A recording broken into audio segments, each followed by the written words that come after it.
Sejam bem-vindos a Minutos de Techuvá. Esse canal ele é patrocinado pelo Ministério Rema, o Último Despertar, e Congregação Shenolá, aqui de Cotia.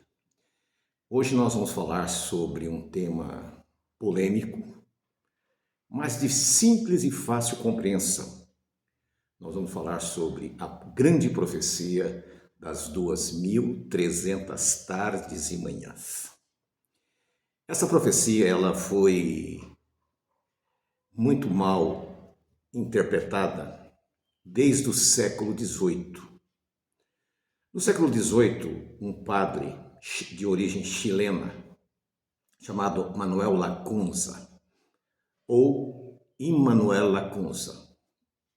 Às vezes aparece como Manuel, como Immanuel. Isso não é o caso. Ele escreveu um livro chamado A Vinda do Messias em Glória e Majestade.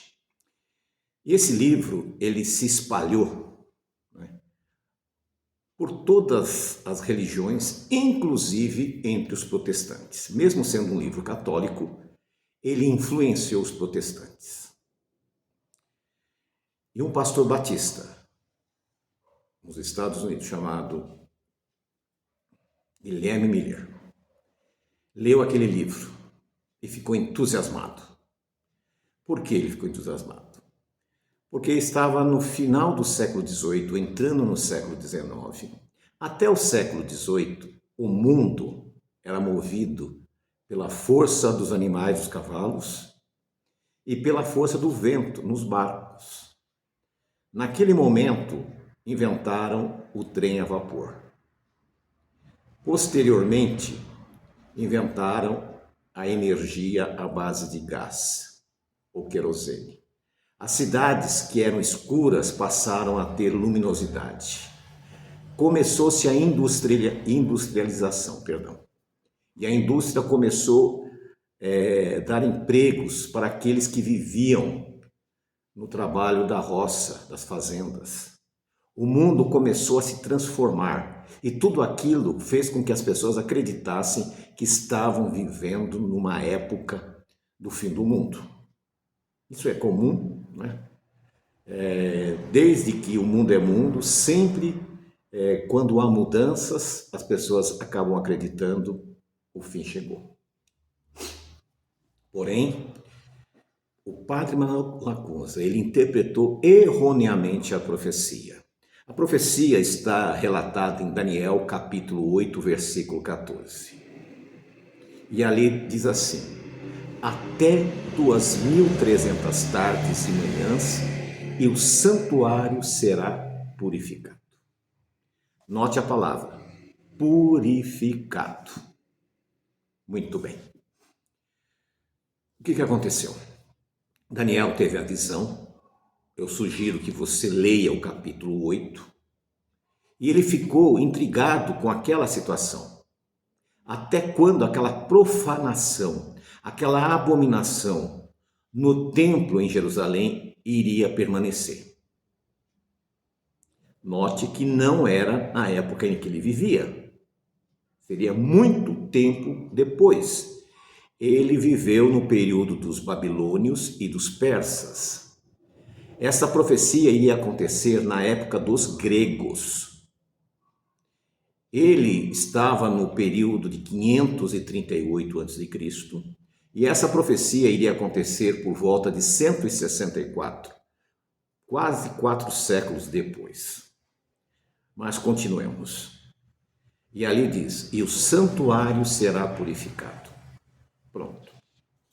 Eu vou citar algumas datas aqui para você, que você pode conferir na história universal. Em 538 a.C., Ciro o Grande assinou um decreto liberando os judeus que estavam no exílio há 70 anos, quando Nabucodonosor levou o povo judeu para a Babilônia. E ele permitiu que eles retornassem. E nesse edito, ele também permitiu que eles começassem a reconstruir o templo. O interessante seria você também ler o livro de Esdras e Neemias e Ageu, e você vai ver que essa reconstrução não foi uma coisa rápida, foi uma coisa demorada, houve muitos empecilhos, muita dificuldade, muito trabalho, né? Foram dias dificílimos. Já no ano 520, o sucessor de Ciro, Dário o Grande, ordenou que os muros fossem reconstruídos e que também dessem continuidade à reconstrução do templo. Porque houve uma proibição, porque os samaritanos começaram a instigar o governo persa, dizendo que os judeus queriam fazer uma revolta. E no ano 457, é autorizado que Esdras e outros sacerdotes retornem a Jerusalém para concluir a reconstrução do templo e os últimos reparos no muro. Estas são as datas proféticas. Porém, nós temos uma data que é o ano 167,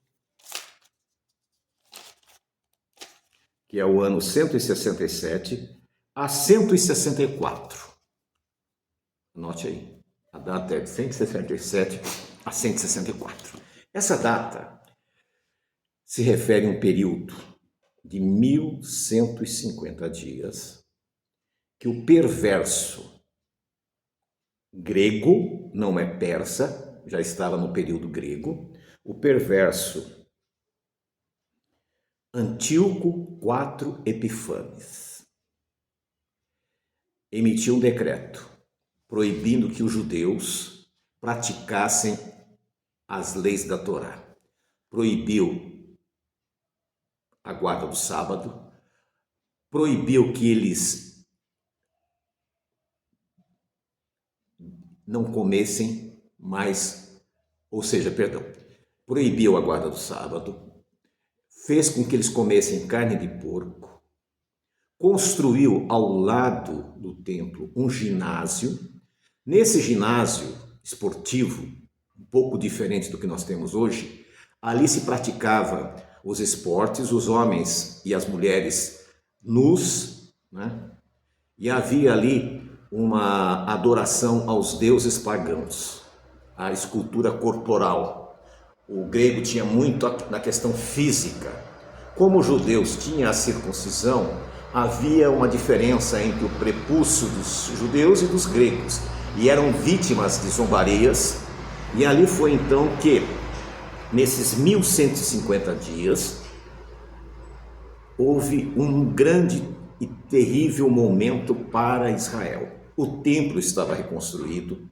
Antes desta determinação de Antíoco IV Epifanes de proibir a prática da fé da Torá, era feito diariamente 2 sacrifícios, o da manhã e o da tarde. Ele proíbe esses 2 sacrifícios. E ele, para humilhar o povo judeu, ele começou a sacrificar porcos no altar do Senhor. A história conta que ele, além disso, ele obrigou que um sumo sacerdote oferecesse um porco como sacrifício. Esse sumo sacerdote rejeitou.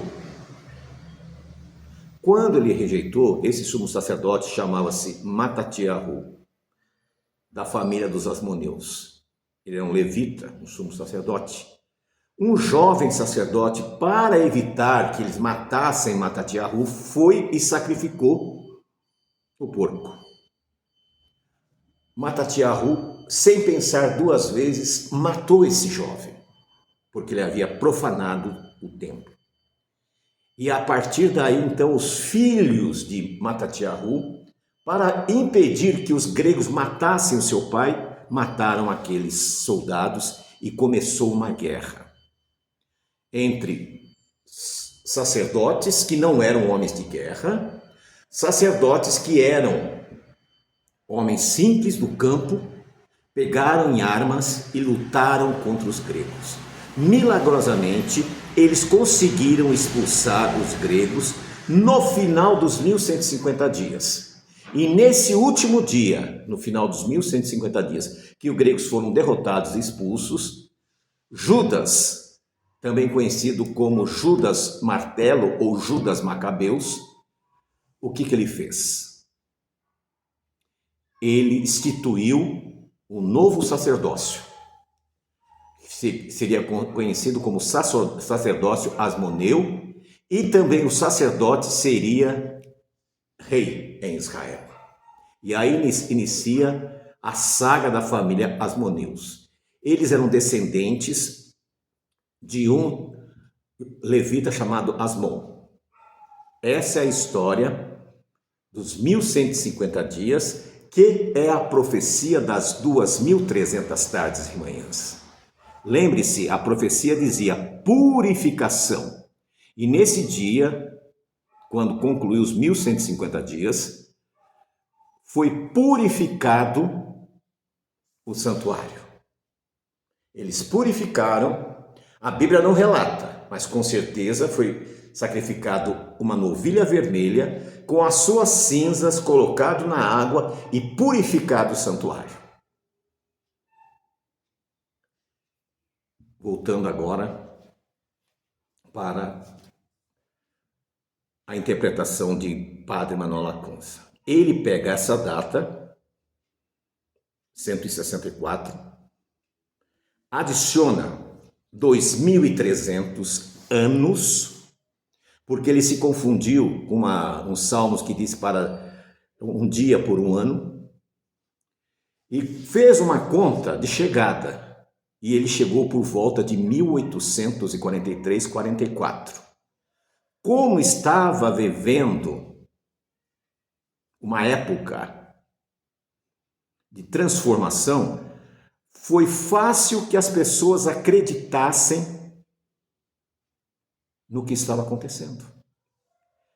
Só que o pastor batista Guilherme Miller levou milhares de pessoas a se reunirem para esperar Jesus voltar. Ele foi expulso da sua igreja, os demais também foram expulsos, porque os líderes protestantes não aceitaram aquela profecia. Um grupo, mais de 100 mil pessoas, começaram então a pregar a volta de Jesus em 22 de outubro de 1844. Em 1839, o pastor Guilherme Miller reconheceu que a profecia estava errada. Porém, Tiago White, sua futura esposa Ellen White e outros continuaram pregando que Jesus ia voltar em 22 de outubro de 1844. Um pouco antes da volta de Jesus, a grande maioria dos seguidores venderam hotéis, sanatórios, indústrias, fazendas e colocaram todo esse recurso aos pés da família White. Como sabemos, no dia 22 de outubro, Jesus não voltou. Aí eles inventaram uma teologia totalmente fora do contexto.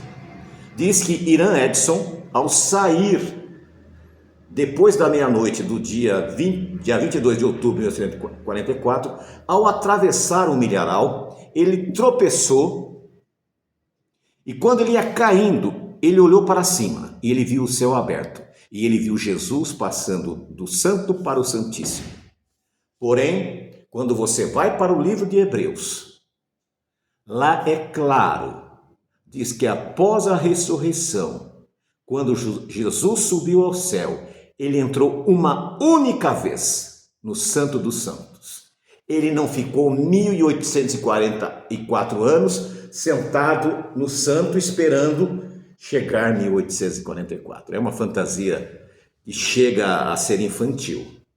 Então esses pastores aí desse movimento que prega essas 2300 tardes e manhãs, que na verdade são 1150 dias, que ocorreu no ano 167 a 164, é pura fantasia. Não coincide e não está na Bíblia. É uma heresia que já perdura há 177 anos. Porém, faço uma retificação. Há mais de 160 anos. Não fiz a conta agora, então nem vou fazer. Desde que surgiu esse movimento religioso, em 1860, eles vão adotar o sábado, vão tirar a alimentação proibida na Bíblia, em Levíticos 11, não pela suposta profeta e nem pelo seu marido, porque Tiago White fumava ainda, comia carne de porco, não guardava o sábado. O sábado foi trazido para esse movimento por Raquel Preston, que era da Igreja Batista do Sétimo Dia, e José Bates. Eles trouxeram, inclusive, não comer carne impura. Então, esta é a grande verdade sobre os 1150 dias. A história universal pode relatar para você. Vou só reprisar as datas. 167 a 164 foi o período de 1150 dias em que o santuário foi profanado por Antíoco Epífanes. 538, Ciro o Grande autoriza os judeus a irem para Jerusalém e iniciarem a reconstrução do templo. Em 520, Dário o Grande ordena a reconstrução dos muros. 457, Artaxerxes ordena e autoriza a Esdras a retornar a Jerusalém para concluir os trabalhos e estabelecer o culto a Jeová. A Bíblia é clara. Quando você lê a profecia de Daniel 8,14, diz: e será durante 2.300 tardes e manhãs. A palavra tarde, você vai lá em Bereshit, em Gênesis, é noite, manhã é dia, ou seja, divide por 2. Quando nós temos 2 sacrifícios, o da manhã e do dia. Se são 2.300 tardes e manhãs, significam 1.150 dias, porque havia 2 sacrifícios. E eu creio que isso pode te ajudar a rever os seus conceitos. Além desse equívoco, que não é verdade, nós temos um outro agravante. Esta organização religiosa prega que quando Jesus voltar, a igreja deles vai ser recolhida, vai viajar durante 7 dias no espaço, segundo a profeta deles, vai chegar num lugar chamado céu, onde está a cidade santa, e vão ficar 1000 anos lá. E aqui na terra, os demais que não fazem parte dessa organização religiosa vão ficar mortos sobre a terra, e Satanás, por circunstâncias, o que vai acontecer com ele?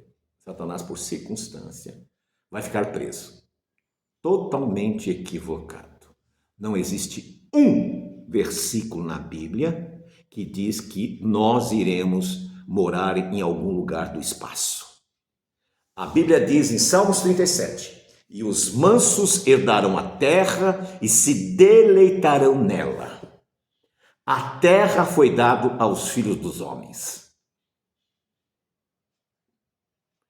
Não vamos nem avançar em outras teologias que não são verdades desse movimento religioso, porque a nossa ideia não é contestar essa religião, mas a nossa ideia é esclarecer a você que tudo isso são fábulas que não estão de acordo com a palavra. Esse movimento religioso, eles usam o sábado e a alimentação como uma isca no anzol para pegar os incautos. Porém, as demais festas bíblicas, como Lua Nova e os 7 sábados anuais, eles rejeitam. E com a maior cara de pau, eles usam Colossenses 2,16, onde diz assim: não deixe que ninguém vos julgue por causa de comida, bebida, lua nova ou festas. E ele está dizendo, tá vendo? Vocês não podem julgar porque nós não guardamos a lua nova, porque nós não celebramos tabernáculos, porque nós não celebramos ázimos, não celebramos trombetas e etc. É uma hipocrisia total. E as pessoas são manipuladas. E as pessoas olham para as demais organizações religiosas, que são transgressoras, flagrantes da Torá, e dizem, nós estamos certos. É como uma corda curta, não alcança o objetivo. Por isso, se você chegou até aqui, eu peço que, se já foi inscrito, deixe seu like, o seu comentário. Se você discordou, não tem problema. Nós estamos aqui para te ouvir. Deixe seu comentário. Se você não se inscreveu, se inscreva. Toque no sininho. E depois você faça o seguinte. Compartilhe com seus irmãos. Eles também merecem saber a verdade. Shalom, shalom.